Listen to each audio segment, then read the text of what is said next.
a la disposición que ha tenido el doctor Juan David Arias en aceptar estar con nosotros el día de hoy. De verdad que es un invitado de lujo tenerlo con nosotros.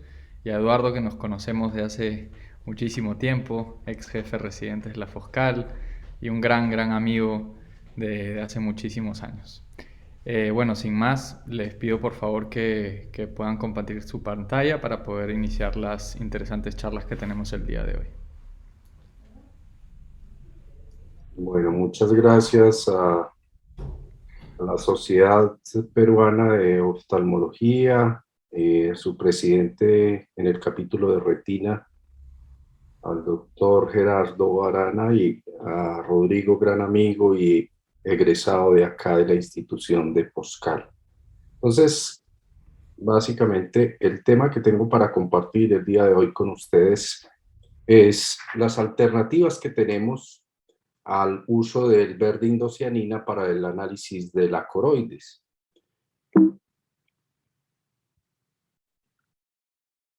Quiero dar especial gracias a los coautores de este trabajo, empezando por mi profesor, el doctor Arevalo, y por los fellows que han hecho posible la presentación de estos trabajos. Son mis conflictos de interés. Y cuando hablamos de evaluar la coroides, siempre nos preguntamos, bueno, ¿y para qué evaluar la coroides? Cuando nos encontramos en la práctica clínica diaria, tenemos que tomar decisiones basadas en la parte clínica, el aspecto de los síntomas del paciente, y la utilización de algunos tipos de imágenes nos permiten evaluar muy bien la coroides. Siempre es importante, en patologías tan frecuentes como la membrana neovascular coroidea, aprender a diferenciar los diferentes tipos de neovascularización. Esa neovascularización, que en la mayoría de los casos proviene de la coroides, debemos clasificarla porque de ello también depende el tipo de manejo que debemos hacer. Entonces, para dar inicio, recordar que la membrana neovascular tipo 1, también conocida como membrana neovascular oculta, es una membrana que se inicia a nivel de la coriocapilaris. Posteriormente se extiende hacia el espacio subepitelio pigmentado de la retina, y finalmente esa neovascularización produce extravasación del fluido al espacio subretinal. Clínicamente, en el modo de la tomografía de coherencia óptica estructural, podemos observar algunas características como estos desprendimientos fusiformes del epitelio pigmentado de la retina, de características fibrovasculares, contenido heterogéneo y la presencia, cuando está activa, de fluido subretinal y en algunas ocasiones de fluido sublesional. También es importante aprender a reconocer este signo de la doble capa, que en algunas publicaciones nos han dado a conocer que es un signo en el modo B estructural de neovascularización. Cuando vemos el OCT angiografía, podemos detectar estas membranas con esta forma, en este caso de tipo de medusa, y es muy importante aprender a observar ese tronco central, la presencia de capilares pequeños en la periferia de esas lesiones y la presencia o no de algunas sombras que nos pueden indicar la presencia de fluido subretinal y la actividad de la membrana neovascular. La tipo 2 o tipo clásica es un tipo de membrana que igualmente inicia en la coroides, atraviesa el epitelio pigmentado de la retina y se localiza en el espacio subretinal. Generalmente, luego de que ha producido estas alteraciones, va a generar las transformaciones anatómicas que producen los cambios sintomáticos en los pacientes. En el modo estructural podemos observar una formación moderadamente hiperreflectiva con un contenido heterogéneo, la presencia característica de fluido intrarretinal y la disrupción del epitelio pigmentado de la retina por la ruptura de estos vasos y que lo atraviesa.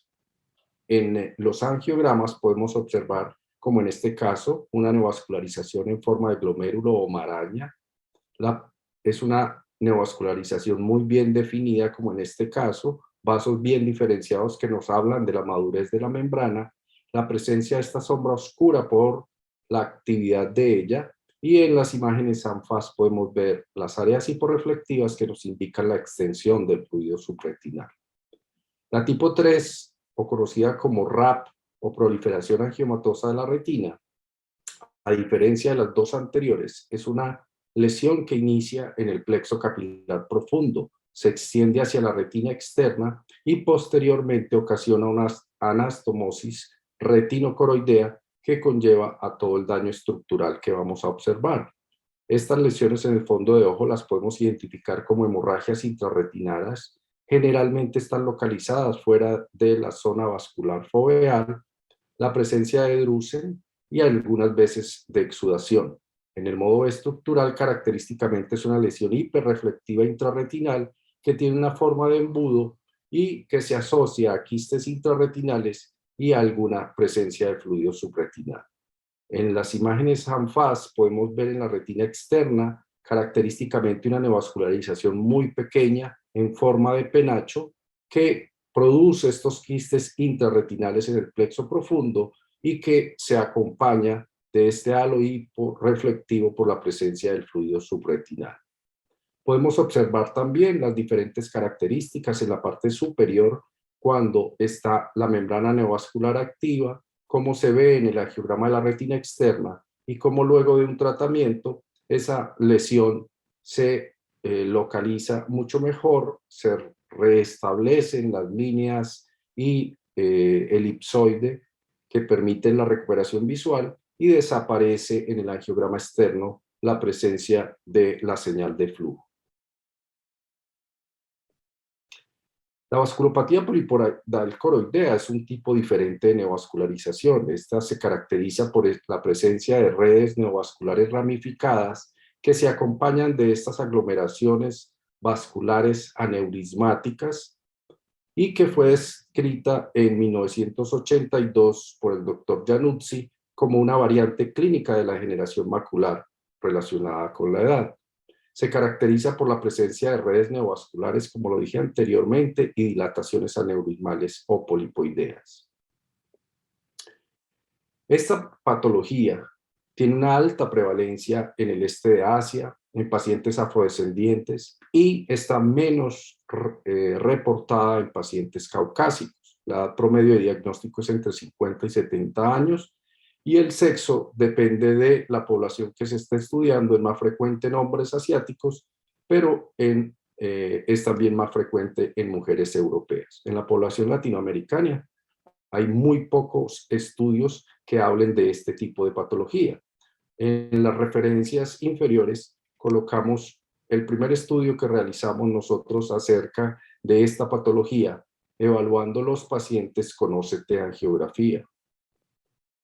Recientemente, en el 2021, la Academia Americana de Oftalmología realizó un consenso acerca de la vasculopatía polipoidal coroidea y cómo es posible hacer el diagnóstico sin verde indocianina. El resumen de estos hallazgos que debemos buscar está en esta tabla, en este artículo, y especialmente las características que debemos buscar en el OCT de modo estructural y en el OCT angiografía. Es entonces el verde indocianina el gold estándar para este diagnóstico. Es una técnica diagnóstica de gran utilidad porque tiene una menor absorción de la luz por el epitelio pigmentado de la retina, pero es un estudio que es invasivo, no está disponible en nuestro país y en la mayoría de los países en Latinoamérica, y no se encuentran muchos estudios en la población latinoamericana. Entonces, el OCT angiografía puede darnos una gran habilidad para detallar algunas estructuras de la retina, especialmente la microcirculación corioretinal. Tiene la ventaja de que no utiliza medio de contraste y tiene una mayor sensibilidad para detectar neovascularización, incluso antes de que la actividad exudativa pueda ser visible en un OCT convencional. La vasculografía coroidea es una técnica diagnóstica descrita por el Dr. Glittenberg en 2017, en el cual se utiliza el OCT angiografía en su forma del Schwepp source para poder diagnosticar y poder observar algunas lesiones, en el cual describe especialmente los hallazgos en central serosa, retinopatía diabética y algunas masas coroideas. Por tanto, nos hicimos una pregunta de investigación. ¿Puede ser esta técnica una herramienta útil en el diagnóstico y seguimiento de los pacientes con vasculopatía polipoidal coroidea en nuestro medio? Entonces, el objetivo fue determinar qué tan útil puede ser esta técnica en el diagnóstico y evaluación de la respuesta al tratamiento en pacientes con vasculopatía polipoidal coroidea. El estudio fue un estudio de corte transversal de 22 ojos en la Fundación Oftalmológica de Santander, y básicamente esta técnica invierte el color de las imágenes, creando un corte que se moviliza en una forma fly-through con 26 micras de diferencia desde la superficie de la retina hasta la unión esclerocoroidea. Podemos tener áreas de exploración de 6x6, 9x9 y 12x12. Podemos observar algunos ejemplos en los cuales en este paciente se puede empezar a observar a través de esta técnica desde la retina y yendo más profundo hacia la circulación coroidea, pudiendo observar las características de cada uno de estos pacientes. Aquí vemos un caso representativo en el cual en la imagen del fondo de ojo a color podemos observar esa presencia hemorrágica nodular y exudados en el área peripapilar. Vemos en el modo B estructural cómo señalamos un desprendimiento del epitelio pigmentado de la retina que característicamente nos demuestra una hiperreflectividad diferente en su ápice y que en la base, la presencia de fluido subretinal, y cuando observamos el angiograma superficial no observamos ningún tipo de alteración que nos indique algún tipo de patología, pero cuando hacemos el CBG podemos detectar la presencia de esa lesión polipoidal por el aumento en la captación de la señal de flujo y el vaso coroideo del cual proviene.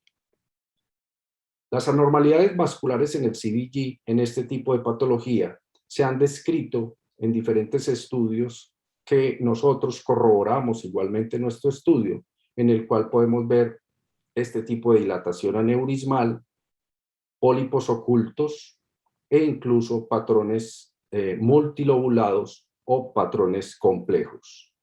En este caso, podemos observar la presencia en el modo B estructural de esta dilatación aneurismal o un desprendimiento del epitelio pigmentado de la retina que se acompaña de fluido subretinal, y podemos observar claramente en la imagen ANPAS el área donde nos puede sugerir la presencia de la dilatación aneurismática.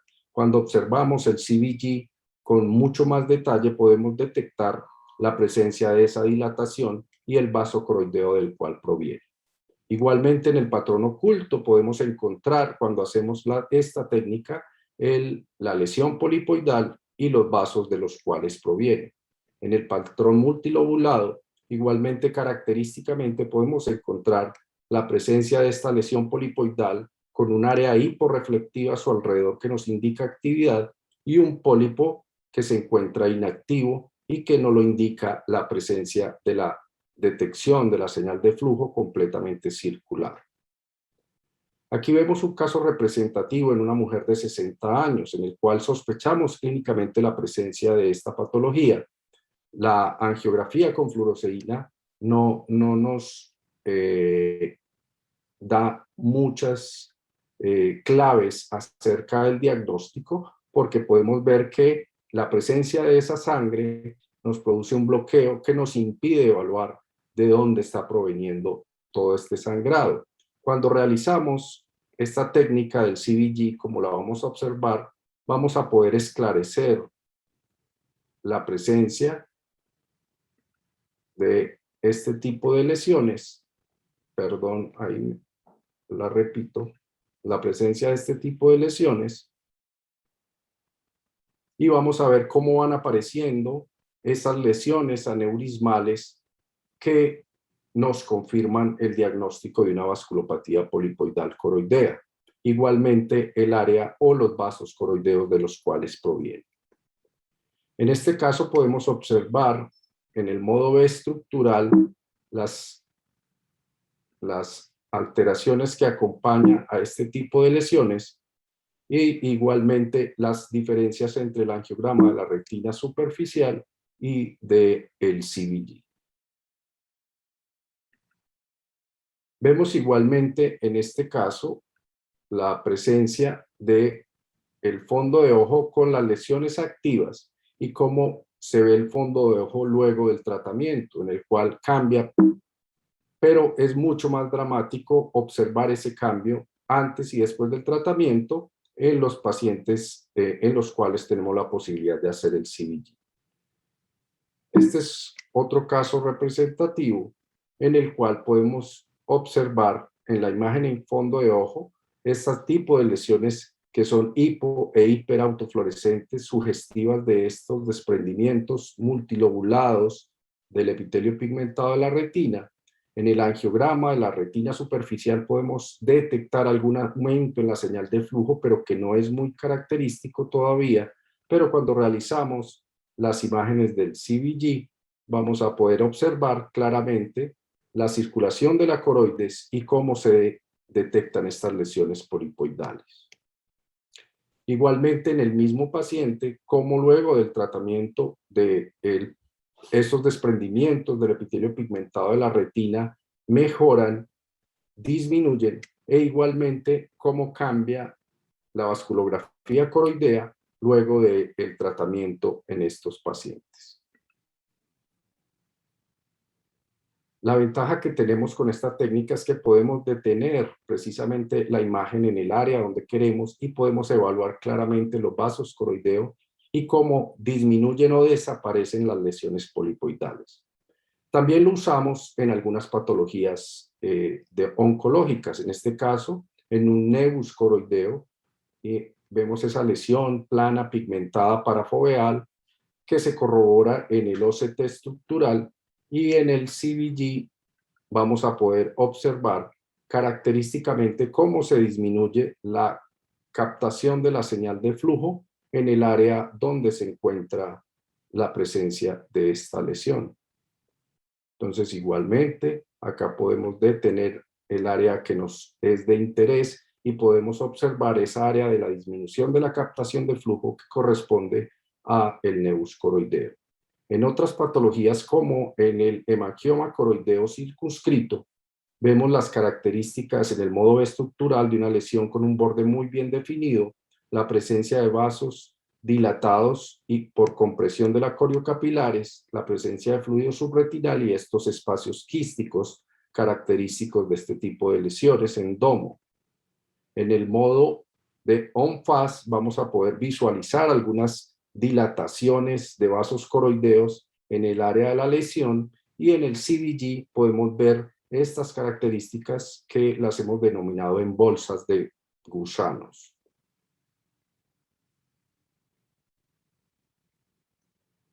En el amartoma combinado del epitelio pigmentado de la retina, que es una lesión generalmente adyacente al disco, característicamente una masa retinal blanco-grisácea mal definida con la presencia de rectificación de los vasos, y vemos cómo se ve de diferente el OCT angiografía con el CBG, en el cual vamos a poder observar las diferentes características y las alteraciones estructurales que produce.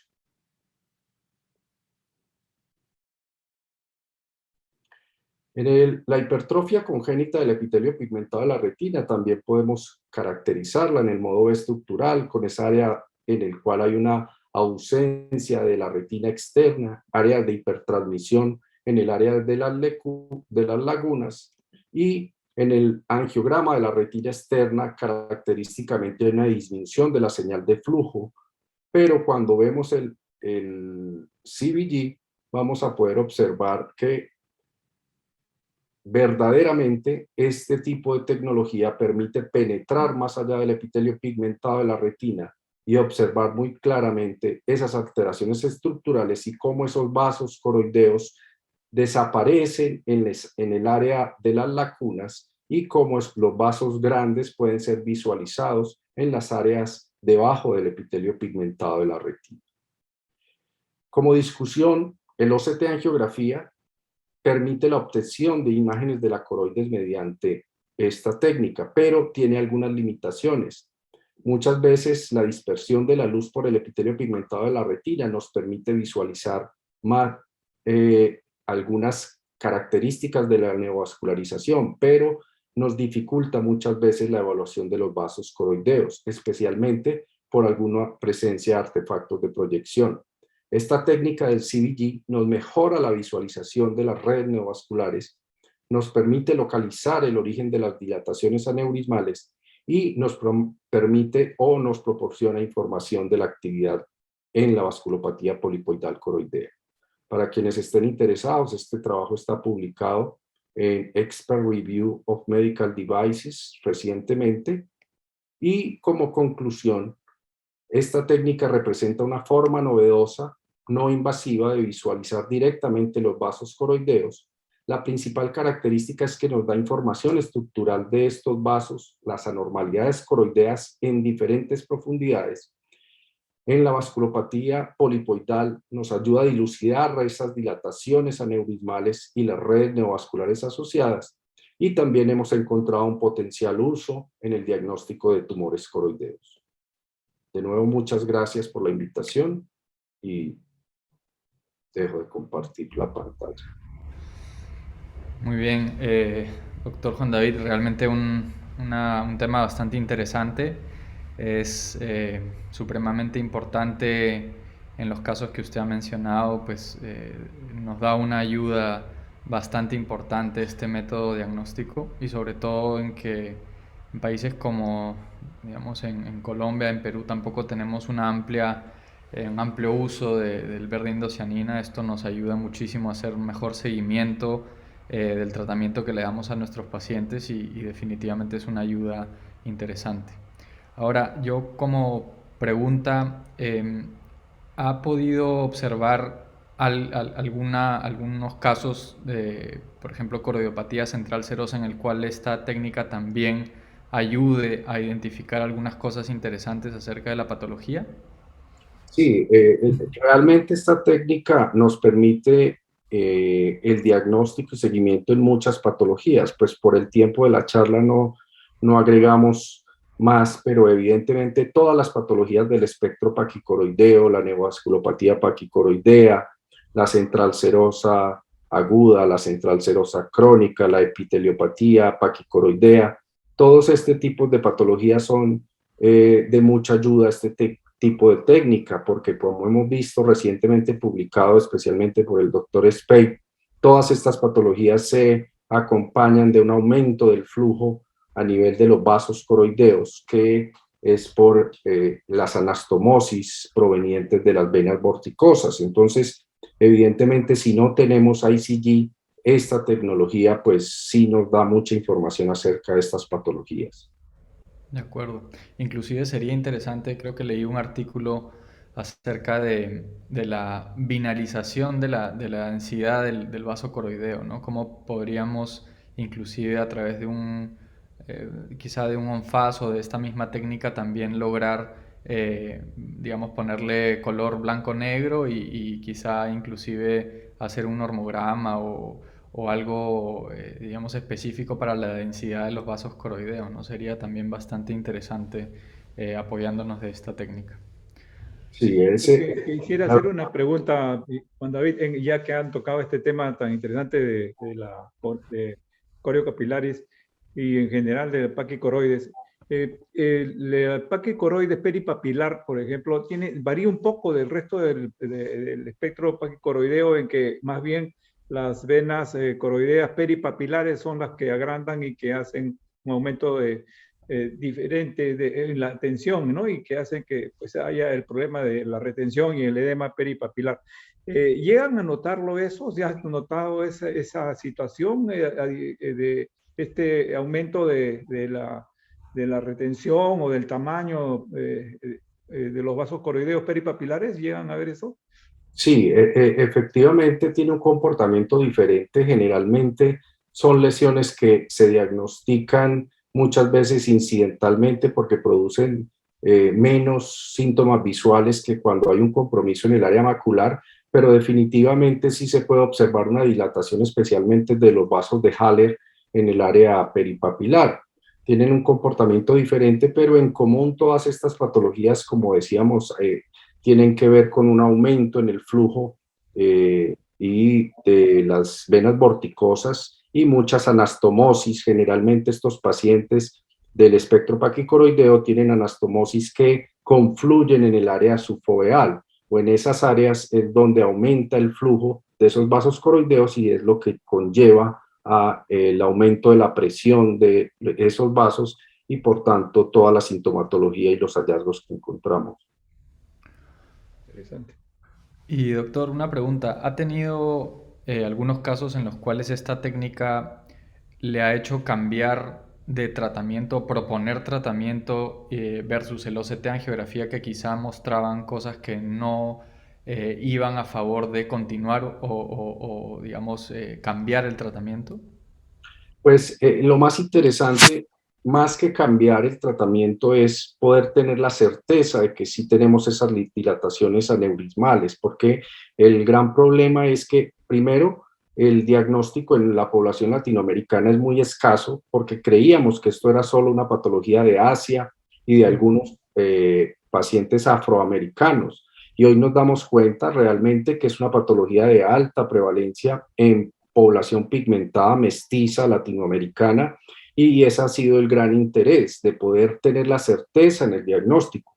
Muchas veces, como decía al inicio de la charla, nos quedamos con que es una membrana neovascular coroidea y ya, y hay que tratarla con anti-VEGF y ya, pero diferenciar el tipo de membrana y poder tener la certeza diagnóstica implica un esfuerzo un poco mayor, pero también tener la certeza de que el tratamiento está siendo correcto. De acuerdo.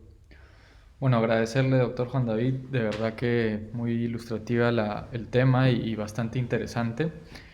Bueno, aquí en Lima creo que todos esperamos también poder replicar la técnica y poder también colaborar, ¿por qué no?, haciendo un estudio interesante multipaís, multidisciplinario y ahí colaborar entre todos. Bueno, Eduardo, te dejo el escenario, la palabra y si quieres podemos empezar con tu charla. Por supuesto. Bueno, muy bien. Creo que ahí la tenemos. Voy aquí a modificar unas cosas. Bien, perfecto. Aprovecho mientras que haces ahí pedir un poquito de disculpas porque nos han hackeado aparentemente el grupo.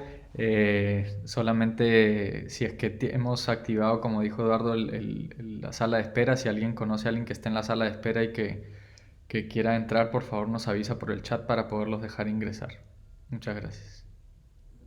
Bueno, muy bien. Gracias, Roger, por la introducción. Aprovecho y les agradezco pues, la amable invitación. Para mí, la verdad, es un honor participar. Tanto pues, agradezco a la Sociedad Peruana de Oftalmología, al capítulo de Retina y Vitrio y a todos pues, que han mostrado interés por asistir hoy. Cuando Rodrigo habló con nosotros, nos pidió un poco que conversemos acerca de qué novedades estamos experimentando nosotros en Retina. Y desde el año pasado tenemos acceso institucional a un equipo de OCT intraoperatorio. Entonces, el objetivo de la charla del día de hoy es mostrarles un poco qué aplicaciones o qué utilidades estamos viendo en nuestra experiencia inicial para esta tecnología. Entonces, no quiero entrar en controversias acerca de si se justifica o no se justifica, pero quiero mostrarles un poco el gran rango y la versatilidad que le hemos encontrado a esta forma o esta modalidad de imagen. También reconocer a los otros autores, por supuesto al doctor Juan David Arias, nuestro director de Fellow, y a mi compañero, colega también Fellow, Dairon Martínez, médico aquí de Colombia, Pereira, que empezó el Fellow con nosotros y está también entre los asistentes. Por ahí vamos a ver algunas imágenes de ellos operando. En cuanto a divulgación de intereses, ya el doctor Arias comentó, nosotros no tenemos alguna en particular y ningún conflicto de interés en las tecnologías que vamos a estar conversando el día de hoy. Y hablando de tecnologías, para entrar un poco en el ambiente, cada vez que hablo de la introducción a una nueva tecnología, trato de tomar un ejemplo. Esta vez quiero recordarles un poco cuando recién aparecieron los equipos de GPS. Obviamente uno estaba muy acostumbrado a llegar de un lado al otro porque conocía la ciudad, pero a diferencia de Colombia, donde hay carreras y calles numeradas, pues tal vez en Perú y en Ecuador también todas las calles tienen nombres. Entonces había una utilidad para esto, pero los equipos eran un poco grandes, difíciles de manejar, no nos daban tanta información, a veces nos confundían, no tenían los mapas actualizados. Entonces siempre en un principio, aunque parece una buena idea, hay una dificultad en el desarrollo de las tecnologías. Cambiemos eso, adelantemos los años y hoy por hoy tenemos esta tecnología pues en la conveniencia y facilidad del bolsillo, con múltiples aplicaciones para escoger, con mapas actualizados en diferentes idiomas, podemos trazar rutas, nos dice el tiempo, nos dice el tráfico, etc. Entonces se ha integrado a nuestra práctica del día a día y nos ha dado conveniencia. Aunque si bien yo les digo, si quiero ir del punto A al punto B, tanto en el auto como en cirugía, quizás no necesito tantas direcciones muy específicas, pero siempre hay una diferencia entre el camino que tomamos para lograr un objetivo. Entonces, eso es lo que quiero resaltar el día de hoy. Hay tecnologías que nos pueden facilitar este camino y pienso que el OCT intraoperatorio tiene un rol fundamental aquí. Entonces, vamos a hablar un poco acerca de cuál es la definición y las características del OCT intraoperatorio y obligado de a fuerza vamos a hablar de los sistemas de visualización con asistencia digital, los heads-up o 3D, pueden verlos con distintos nombres en literatura. Vamos a mostrar en videos cortos de 1 minuto algunos ejemplos de la aplicación en procedimientos reales. Voy a dar algunas recomendaciones acerca de qué nosotros encontramos que puede ayudar en su adopción y su curva de aprendizaje, porque como todo tiene sus mañas, y qué desafíos, ventajas y futuro le vemos a esta tecnología y podemos reflexionar. Entonces, como introducción, el OCT realmente revolucionó lo que es el diagnóstico e incluso el tratamiento en retina, cuando apareció en su desarrollo durante la década de los 90 y ya comercialmente a principios del 2000. Sin embargo, esto era un equipo de mesa donde pues, realmente adaptarlo a cirugía era muy difícil.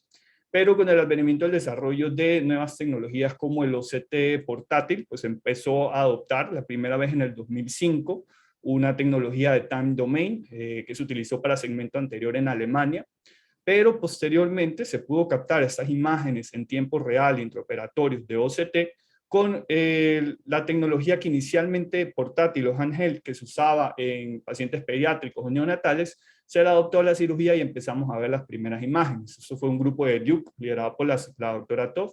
Entonces, estas imágenes del artículo original en el 2009 en retina. Sin embargo, la tecnología portátil también tenía sus dificultades. Uno lo sostenía con la mano, tenía que parar, volverlo a poner, desmontar. No tenía la precisión que quizá queríamos en la manera dinámica en el que ocurren las cosas en cirugía. Con el tiempo esto fue cambiando, por supuesto, y la solución empezó a ser integrar el OCT a la cabeza del microscopio. Inicialmente, como vemos en la primera imagen de la izquierda, esto se hizo con un prototipo, también del grupo de Duke, pero seguía siendo un poquito para todos, había que montarlo, y pues eso luego fue evolucionando. Bioptigen fue parte de los innovadores en el campo, ya lo asoció a los microscopios de Leica. Pues vemos aquí el equipo que hoy por hoy está comercialmente disponible, y pues definitivamente no es la única casa. Hackstrike también tiene un equipo disponible para esta aplicación. Hoy vamos a hablar acerca del que nosotros tenemos acceso, que es el equipo de Zeiss Arteo, con su equipo de OCT operatorio, que inicialmente se desarrolló como una modificación del Cirrus, hoy se llama Rescan, y está adoptado pues, a toda la suite, como vemos en la imagen. Ahí les comentaba, podemos ver al doctor Dairon operando en cirugía, podemos ver el microscopio montado. Este es una bilumera, tenemos el monitor para que el asistente nos ayude en cuanto a la navegación, y la imagen se proyecta, una imagen de 3D, horizontal, o sea, superior e inferior, fusionada, en un monitor de 55 pulgadas. La luz se obtiene a través de 2 cámaras 4K, entonces es bastante sensible, y esto nos ofrece pues las distintas ventajas de los sistemas de visualización asistida de manera digital, es decir, hay un postprocesamiento de la imagen con muy baja latencia, que para nuestras actividades diarias, o para las actividades quirúrgicas no realmente tiene una repercusión. Entonces nos permite trabajar con baja iluminación, altas magnificaciones, un rango, una profundidad de foco bastante útil. El OCT, que se integra a esta tecnología, aquí vemos una imagen del brochure de especificaciones de la casa comercial. Les dejo ahí la pregunta, ¿qué le ven de raro un poco a la imagen? Mientras tanto les voy hablando un poco de qué características tiene el OCT. Pues el OCT ya está directamente integrado, no simplemente toca un botón en el pedal o en el monitor de asistencia y se activa. Y lo podemos ver directamente integrado en el monitor. Uno puede controlar el XYZ, la profundidad, la intensidad, el tamaño de los scans, su disposición. Ahí vemos una disposición que se llama crosshair, que deja un espacio en el centro para el instrumento y el área de foco. Pero también podemos hacer múltiples líneas, controlar su distancia, controlar su longitud. Tiene una resolución muy buena en cuanto a la profundidad de la scan. Y lo que les decía un poco de la imagen es que, pues claro, eso es una imagen que no corresponde realmente al nervio óptico, entonces uno siempre tiene que analizar esto con detalle. Sin embargo, si les muestro una imagen de cómo se ve realmente el equipo, y esto es una imagen de uno de nuestros videos, pues vemos que realmente la resolución es muy buena, ¿no? Esto es lo que permitió pues el advenimiento de las tecnologías de Fourier o Spectral Domain, y ahora pues también hay desarrollos de otras tecnologías de Web Source, incluso para OCT intraoperatorio. Entonces se puede apreciar muy bien cómo interactúan los tejidos, qué tipo de tracciones y el estado de la retina, incluso segmentado por sus capas, lo cual es útil para todos en el manejo de los pacientes. Entonces, bueno, vamos a ver algunos de los ejemplos. Por supuesto, el OCT brilla en la cirugía macular porque es donde más fácil se adquieren las imágenes, más rápido se pueden enfocar. Vamos a ver primero, este es un caso de una membrana epirretiniana con fobiosquisis, la vemos pues firmemente adherida. Al inicio de la cirugía en el crosshair se puede ver cómo se ve el tejido, aquí un poquito tenue, pero está ese pseudo agujero que se forma realmente, no es un agujero macular realmente, pero aquí en este punto le voy a poner pausa, porque si vemos en la imagen inferior derecha, el inicio de la maniobra, que suele ser el más difícil, en este caso el pinch and peel para la membrana epirretiniana, podemos ver cómo la retina cambia su forma y luego pues del pinch realmente que no se distorsiona. Esto fue de hecho uno de mis primeros casos de cirugía macular y realmente ayuda, ¿no? Entonces también hay un rol bastante importante, además del heads up, en cuanto a la parte educativa que puede tener este equipo. Entonces, muchos de los cirujanos prefieren hacer esto, es parar, poner el OCT, parar nuevamente, y ayuda mucho, sobre todo en varios estudios como el Discover, muestra que hasta en un 30% influye en las decisiones de cirugía macular, sobre todo decidiendo si hay membrana remanente o no, que es lo que hacemos al final en la cirugía. Como vemos, pues ya termina mucho más relajado, no vemos más membrana que quisiéramos retirar y el procedimiento termina de esta manera de forma satisfactoria. Aquí les muestro las imágenes pre y post, arriba preoperatorio, abajo postoperatorio corto, esto es menos de un mes, y ya vemos cómo el contorno foveal pues empieza a recuperar, obviamente en este caso una cirugía combinada, pero les muestro cómo varía la anatomía, ¿sí? Una cosa muy importante siempre que hablamos de tracción macular es que el corte B-scan nos da dos dimensiones, por eso los ANFAS, sobre todo el ANFAS superficial, nos habla mucho acerca de la presencia de las tracciones horizontales. Entonces podemos ver la presencia de los pliegues en el corte inicial y cómo desaparecen secundariamente. La paciente está bastante contenta y con el tiempo mucho más, como suele ocurrir con las membranas. Veamos una membrana con un poco más de adhesión, en este caso vamos a ver, este es un caso de una membrana epirretiniana, pero fobiosquisis también y fluido subretinal, como si fuera un agujero externo. Ahora voy a tratar de mostrarles en el momento donde se vea mejor. Perdón, aquí cuando ponemos la tinción, vamos a ver cómo se ve. Se alcanza a ver un poco los quistes y el fluido subretinal en el contorno foveal se alcanza a definir. Esto tiene alto riesgo de derroofing al momento de manipularlo, obviamente lo habíamos identificado en el preoperatorio. En este ejemplo en especial que muestro, hay un crosshair del OCT y durante toda la maniobra, ese es el doctor Arias operando, va a tener el OCT prendido porque se va a intentar una maniobra de foveal sparing para evitar destechar y crear un agujero. Entonces constantemente, obviamente estamos pendientes de la maniobra quirúrgica, pero al mismo tiempo en el OCT nos muestra qué está pasando cuando empiezan a moverse esas tracciones con la fobia. Entonces se trata de respetar la parte central, ahí ya completamos el peeling alrededor y para retirar los últimos fragmentos, confirmamos con el OCT que se viera todo bien, utilizamos la pieza por la aspiración, obviamente queda un pequeño remanente sobre la fobia, pues que luego no va a generar mayor problema, pero disminuye el riesgo posterior. Luego vemos también un poco cada vez que el instrumento cruza por el área del OCT, se ve por supuesto cómo se crea una sombra posterior, y lo que hacemos adicional en este caso es que veníamos preparados y lo que ven que están aplicando aquí son unas gotas de sobrenadante de plasma enriquecido en rico en factores de crecimiento, que es un procesamiento de la sangre del propio paciente que hacemos la misma mañana con un doble centrifugado. Hay una técnica especial, pero lo usamos mucho en ciertos casos de patología macular y en este caso veníamos listos para cualquier eventualidad. Decidimos aplicarlo nuevamente y miren cómo son los resultados tanto pre como post. Curiosamente el paciente no tenía un gran nivel de miopía, pero luego de liberar la tracción se ve cómo se recupera la anatomía, la visión también a su vez, el riesgo de formarse un agujero disminuye notablemente, ya sería mínimo, y ya hay unos cambios atróficos focales en las capas externas que habíamos visto anteriormente y podemos ver en imagen inferior. Otra vez, el ANFAS, miren cómo uno realmente se hace una idea mucho más amplia de lo que está pasando en la superficie de la retina, y en este caso el ANFAS se puede segmentar, y de nuevo pues la bendición de tener este tipo de imágenes para estos casos.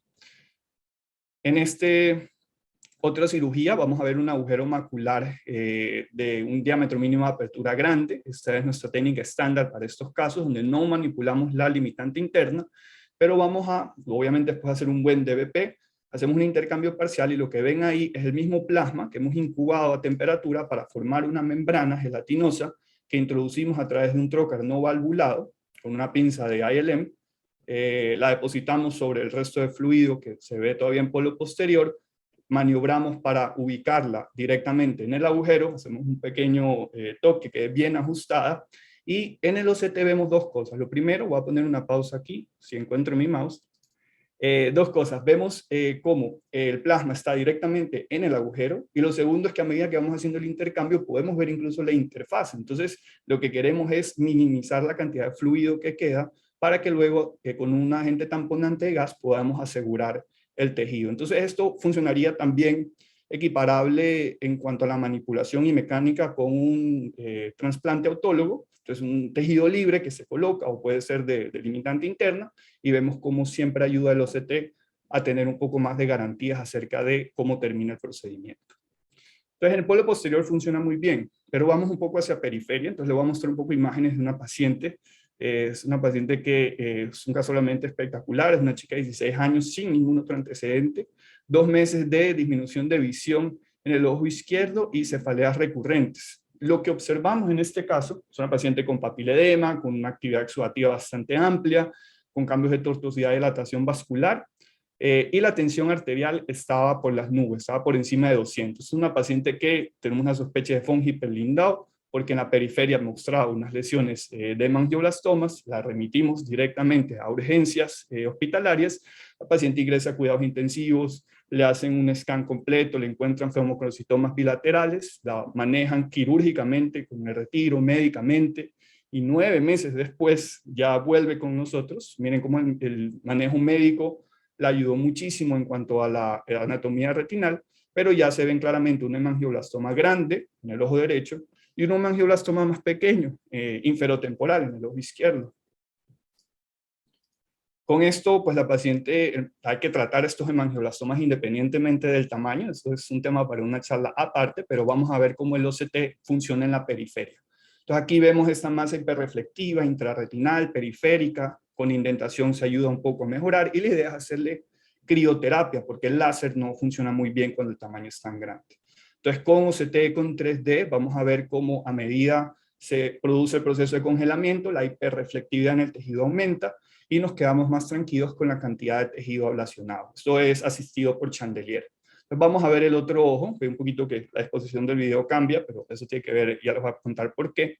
Pero en el otro ojo, miren cómo cambiamos la disposición del el OCT. Ahora vamos a ver 5 barras paralelas. A veces lo podemos girar y eso ayuda un poco para enfocar bien la imagen, y esas cosas que uno va desarrollando con el tiempo.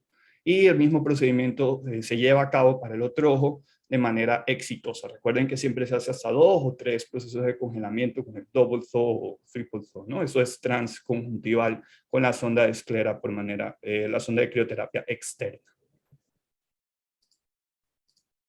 Bien, aquí se ve cómo está la cicatrización. La paciente está muy bien un mes postoperatorio y sobre todo viva, porque pues la verdad se podía morir. Salgamos un poco de este tipo de patologías. De nuevo, quiero ver masas. Este era un paciente que venía referido con una hemorragia vitrea muy densa, no se visualizaba nada. Tenía una ecografía con una masa donde ya le habían dicho que eso era un melanoma y el ojo tenía que nuclearse.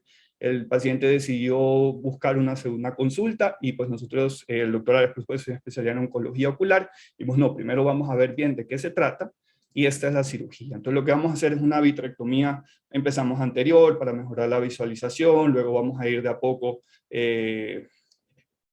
retirando todo este material ya fibrinoide, denso, y miren lo que empieza a asomar por detrás. Eso definitivamente no es un melanoma. Entonces en este caso ya es una hemorragia a múltiples niveles en la retina, secundaria una membrana neovascular. Entonces la hemorragia vitrea por membranas neovasculares, que incluso en el OCT, como vamos a ver, hay un punto de quiebre o de ruptura, que es lo que termina generando el sangrado. Justamente donde está ese foco hemático, uno lo puede trasladar al OCT, en este caso el OCT horizontal se ve superior y el vertical inferior, y en ambos se ve pues esta zona, ¿no?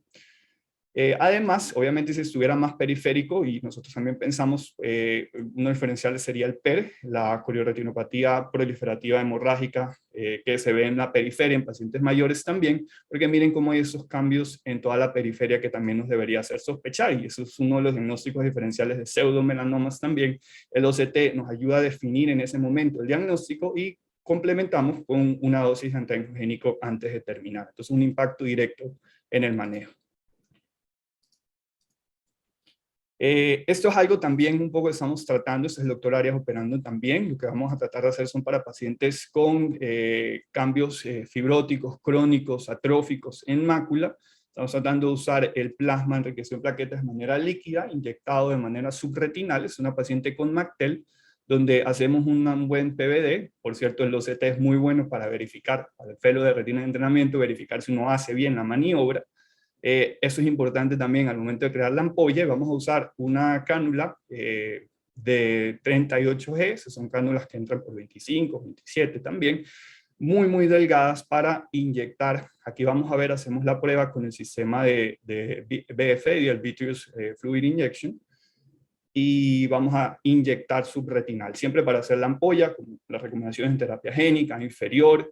Localizamos un punto y vemos cómo en el OCT se va formando, ¿no? Entonces esto tiene una curva, es algo que estamos probando, pero el OCT nos da seguridad en el desarrollo. Y para tratar de complementar pues, la actividad del plasma, ponemos una membrana también en esa parte central, con la esperanza de que también tapone un poco y que la ampolla persista mucho más tiempo, ¿no? Entonces el OCT es excelente viendo y diferenciando esta interacción de tejidos. Y de hecho una de las ideas sería que eventualmente haya un software que permita hacer un análisis volumétrico de la cantidad de fluido que se inyecta, ya pensando en las dosis y volúmenes que deben ser muy precisos para las terapias génicas subretinales que están en desarrollo. Cambiando un poco de retina y pasando al segmento anterior, esto más que los OCT es un poco ver qué ventajas ofrece los sistemas de en los overlays que nos guían y nos señalan, en este caso para el implante un lente intraocular tórico, específicamente en el caso de SAI se llama el Calisto, pero pues distintas casas tienen también tecnologías similares.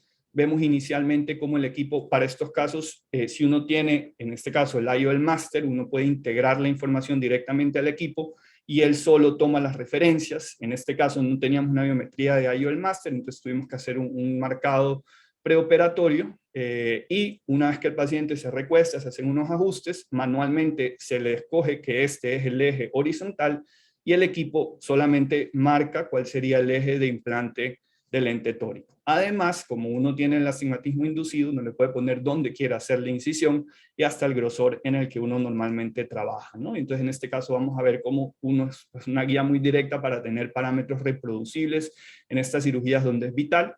Además tenemos la guía de capsulorhexis que uno puede modificar al tamaño que quiera. En este caso la tenemos 5.5 y tratamos de hacerla siempre un poco por dentro, vital para los lentes tóricos y evitar esas rotaciones. La técnica estándar en este caso, que es un divide and conquer un poco modificado, se aplica el lente intraocular, se implanta.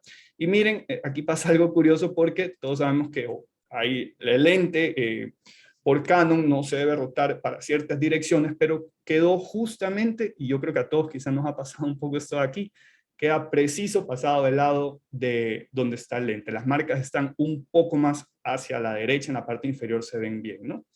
Entonces lo que hacemos es un poco una maniobra bimanual con la cánula con infusión, con un pequeño gancho, pues podemos colocar el lente y rotarlo en esa forma. Miren cómo al final del procedimiento, ya habiendo logrado buena hermeticidad, sellando bien las incisiones para mantener buen volumen, podemos manipularlo así sea un poco y dejarlo muy bien alineado. Y esto es genial para los pacientes. Otro caso de segmento anterior, que como retinólogos también muchas veces nos toca manejar estos casos un poco más complejos, lentes intraoculares. Aquí hay un paciente que está programado para un explante de lente intraocular, porque como veíamos al inicio del video hay una opacidad, el paciente se estaba quejando, además hay unas interacciones de sinequias, hay cierto grado de fimosis, y entonces es un caso que sabemos que va a costar quizás retirar o mover el lente y tenemos una alta preocupación acerca de lo que puede pasar o el estado inicial de la cápsula posterior y lo que pueda pasar durante estas manipulaciones. En este caso, entonces, vamos a tratar algunas cosas, vamos a ampliar la capsulorhexis primero con unos cortes, siempre hacemos, en este caso, la técnica de explantes a través de una incisión esclerocorneal, se amplía la capsulorhexis y hay una viscodisección de la periferia tratando de liberar todas esas adhesiones de la cápsula. Y miren cómo en el OCT intraoperatorio, dos cosas. Lo primero, ¿dónde está la opacidad? ¿Es una opacidad de lente? ¿Eso está atrás? ¿Eso va a ser un problema? Entonces vemos que realmente depende del lente. Incluso en el OCT inferior vemos algún punto de la cápsula anterior que acabamos de prolongar, pero sobre todo nos da una idea de qué está pasando con la cápsula posterior. Entonces podemos confirmar que la cápsula, al menos en este momento, está íntegra, es un poquito más de confianza. Entonces, en el lente ya lo retiramos del saco, hay un corte que se hace que no se muestra, y una técnica de Pacman, y usando una pinza de buen agarre, en este caso la de Artisan, se puede retirar. Mostramos el lente y hacemos también, antes de pensar en cómo implantarlo, repetimos el OCT intraoperatorio. Aquí lo que vemos, la cápsula posterior se muestra muy bien, porque había una pequeña zona, como ven, en el crosshair como circular, que parecía o sugería otras cosas, pero con toda tranquilidad la cápsula está bien y podemos implantar un lente. Lo que hicimos aquí es, después de la cirugía, podemos analizar el lente directamente bajo el microscopio, bajo el OCT, eso no lo haríamos en un OCT normal, digamos de mesa, y podemos ver que la opacidad está directamente en la superficie anterior del lente. Vemos cómo genera la sombra, entonces tiene que ver quizá más con el material, y pues nos da una idea de qué poder comentarle al paciente. Lo que vemos aquí en esta imagen es que el equipo también permite tomar una toma volumétrica, es decir, como se haría una toma volumétrica de la retina, y mostrarlo en video, ¿no? Aquí solo estoy mostrando una imagen, pero se puede adquirir estas imágenes, pues la cantidad que uno más o menos se te en el equipo. Y bueno, finalmente se pone un lente de 3 piezas sin mayor novedad, el caso termina muy, muy bien.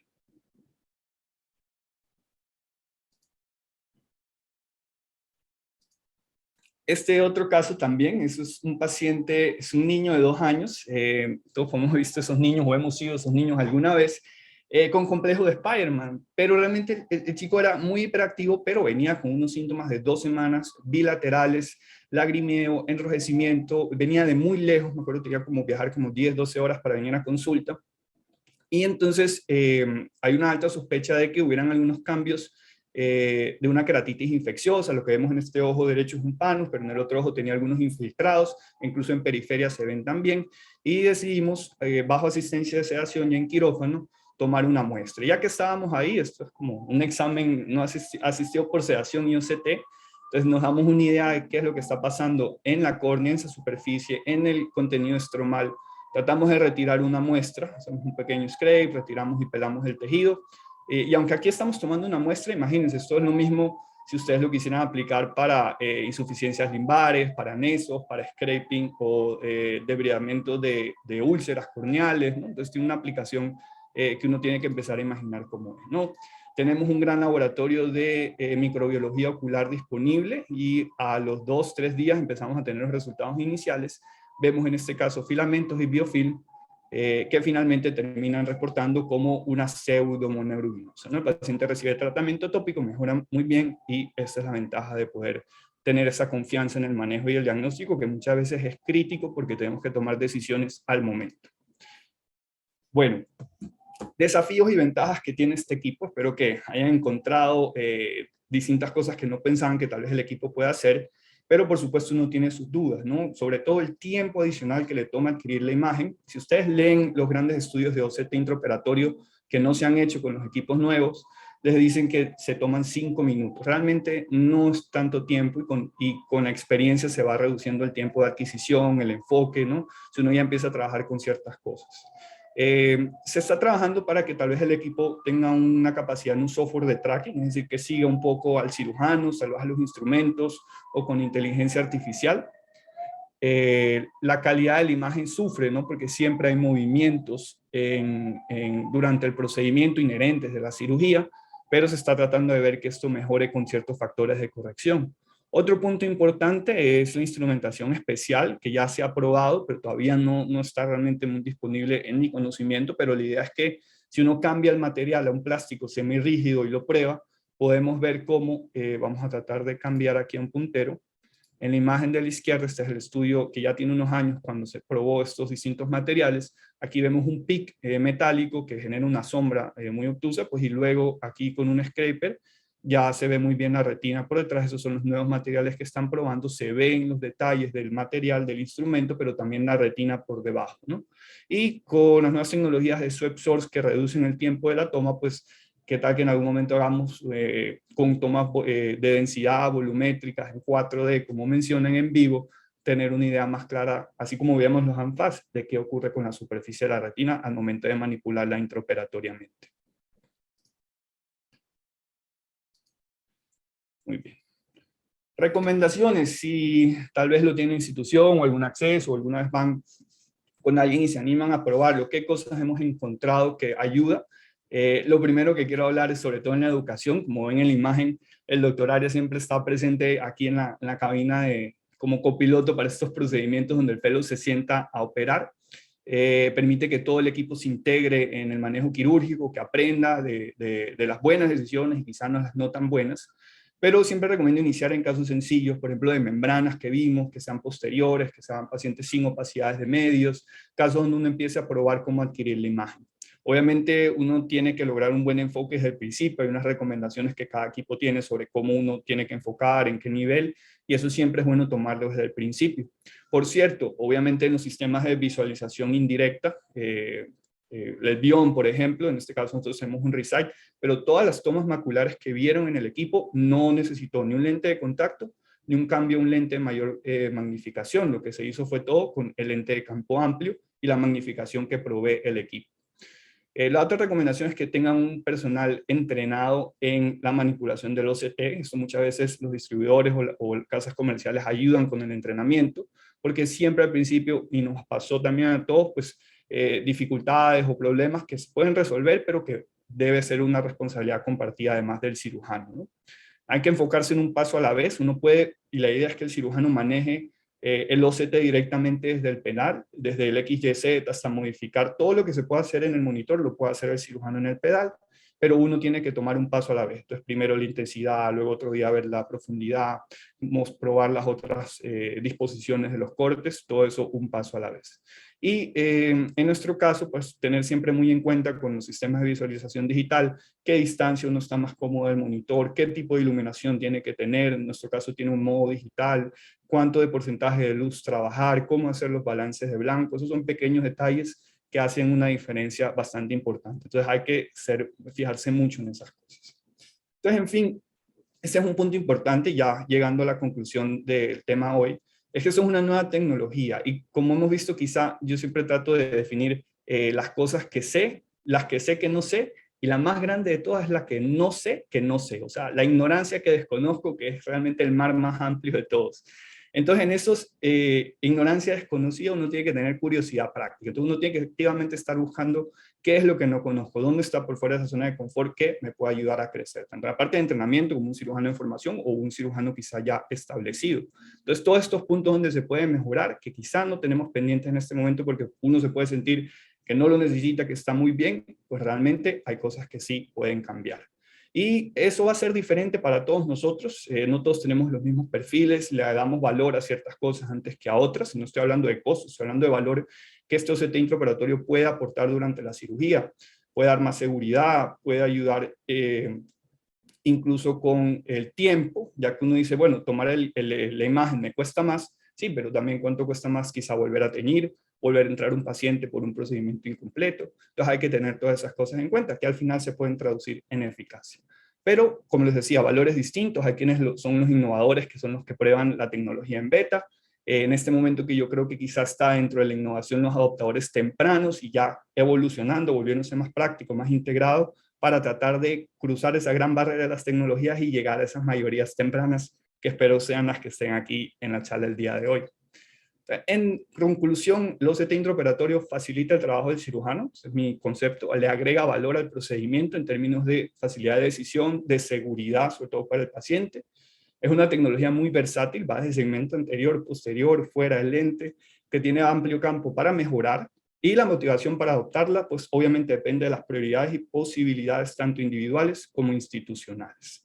pero espero que haya sido de provecho. Me ha encantado compartir con ustedes nuestra experiencia, ya casi un año con el equipo aquí en Foscal Internacional, disponible para todos los cirujanos que trabajan aquí. Y aquí les muestro dónde está Bucaramanga, en este gran país que es Colombia, que nos ha acogido desde peruanos hasta ecuatorianos, y les agradezco mucho la atención y por supuesto abierto y disponible a sus preguntas.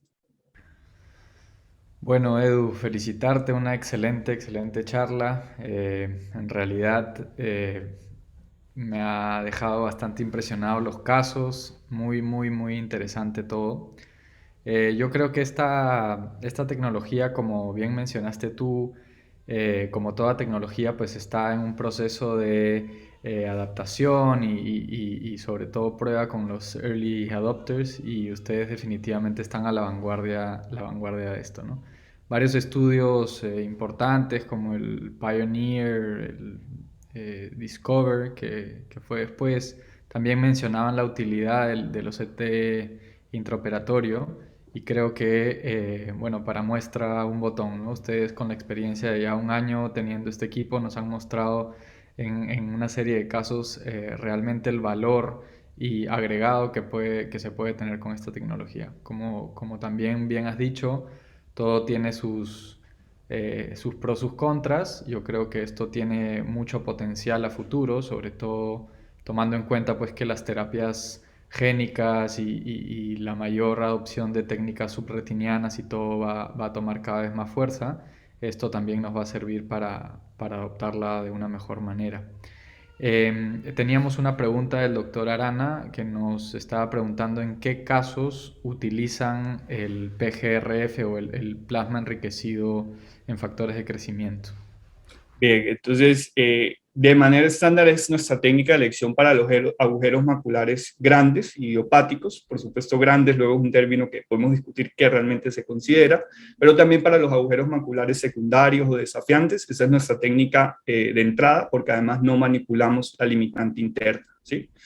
Y hay otros puntos donde lo estamos explorando. Aquí vimos algunas aplicaciones subretinales. Se ha utilizado, por ejemplo, en pacientes también con agujeros maculares y desprendimiento, en pacientes miópicos, que hay varias publicaciones también en España por la doctora Marta Figueroa. Y creemos que la solución tiene potencial de regeneración a nivel celular, entonces hay algunas cosas en las que lo estamos probando, ¿no? Pero esta sería nuestra indicación inicial, y utilizamos el plasma en membrana, ¿no? Que es quizá un poco lo diferente o inusual que puede tener la experiencia que ha desarrollado el doctor Arias desde el 2017 ya con esta técnica. Excelente. Excelente, sí, yo tuve la oportunidad de hacer la técnica en este scaffold de membrana y realmente tuve dos casos en los cuales la utilicé cuando estaba en formación ahí como fellow, y realmente me sorprendió, y sobre todo pues que allá se cuenta con todo un laboratorio también creado y diseñado en conjunto, y con la experiencia del doctor Juan David, pues han podido ustedes dominar esa técnica y tenerla a la mano, ¿no? No sé si alguien más, no tengo más preguntas aquí en el chat. Yo creo que nos han realmente dejado con la boca abierta con los casos y las charlas, y realmente pues nada, queda agradecerles por su presencia, por su tiempo, y no sé si el doctor Arana tiene algún otro comentario de cierre. Yo por mi lado les agradezco de verdad. Se les extraña bastante y seguramente nos volveremos a ver pronto. Bueno, sí, bueno, primero agradecerle a Juan David y a Eduardo por sus presentaciones. No nos ha dejado muchas preguntas porque han sido muy claras. Entonces, básicamente, pues ha sido comprensible, entendible, envidiable, querer tener estos equipamientos ya. Pues agradecerles su tiempo para dedicarnos con nosotros. Ha sido un gusto verlos. Queremos agradecer nuevamente también a Rodrigo por su estar con nosotros, y al laboratorio Bayer que nos ha permitido estar en este momento con ustedes. Yo creo que eso sería todo. Un abrazo a la distancia. Seguiremos cuidándonos porque todavía hay que cuidarse. Y hasta otra oportunidad. y ya nos veremos el próximo mes en el próximo capítulo que vamos a promocionarlo ya por el chat de la sociedad. Gusto de verlos, doctor Viteri, papá. Gusto de estar con usted también. Adiós. Gracias. Adiós. Muchas gracias y buenas noches a todos. Buenas Chao, noches. chao.